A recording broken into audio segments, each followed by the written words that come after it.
मोतीलाल और कविता जी की शादी को 50 साल पूरे हो गए थे। दोनों की उम्र भी 75 से ऊपर निकल चुकी थी। दोनों ने अपनी पूरी जिंदगी एक दूसरे के साथ काफी हंसी खुशी के साथ बिताई थी। दोनों बिल्कुल दो जिस्म एक जान बनकर जिए थे। सुख दुख के साथ उन्होंने अपने अपने पर्सनल रहस्य भी एक दूसरे के साथ शेयर किए थे। हाँ, कविता जी ने केवल एक रहस्य मोतीलाल जी को कभी नहीं बताया। कविता जी ने अपने कबर्ड के सबसे ऊपर के खाने में एक जूतों का बॉक्स रखा करती थी, जिससे किसी को भी, यहाँ तक कि खुद उनके पति को भी छूने की मनाही थी। मनाही क्या, सख्त वार्निंग थी। कविता जी ने पति से कह रखा था कि समय आने पर वो उस बॉक्स का राज उन्हें जरूर बताएंगी। मोतीलाल जी को भी इस बात से कोई परहेज नहीं था। हंसते खेलते कई दशक बीत गए, उम्र ढल गई, शरीर कमजोर हो गया और कई बीमारियां हावी हो गईं।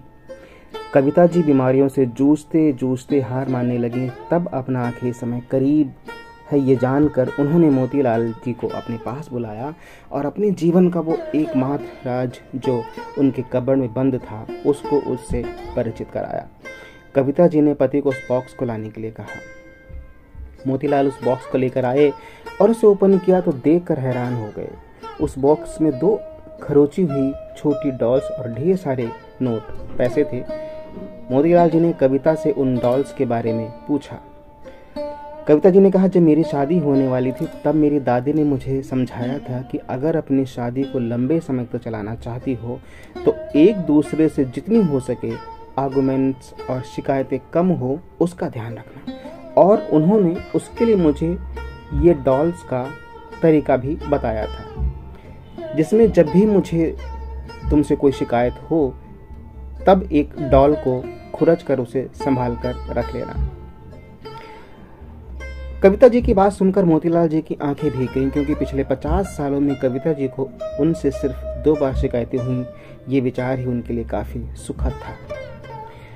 बाद में उन्होंने उन ढेर सारे 100 के नोटों के बारे में पूछा तो गिनती करने पर 1 लाख से भी ज्यादा थी।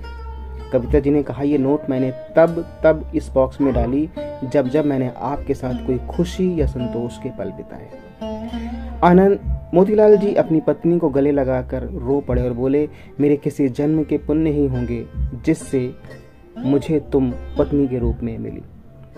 दोस्तों, छोटी सी इस पति पत्नी की प्रेम कहानी में जो पत्नी ने तरीका अपनाया था, अगर ही हर पत्नी अपने जीवन में वही तरीका अपना ले तो हजारों रिश्ते छोटी छोटी बातों पर बिखर जाते हैं, वो बिखरने से बच जाते हैं। कहानी आपको पसंद आई हो तो वीडियो को लाइक कीजिएगा, शेयर कीजिएगा और अगर आप चैनल पर नए हैं तो चैनल को सब्सक्राइब करके बेल आइकन दबाना मत भूलिएगा।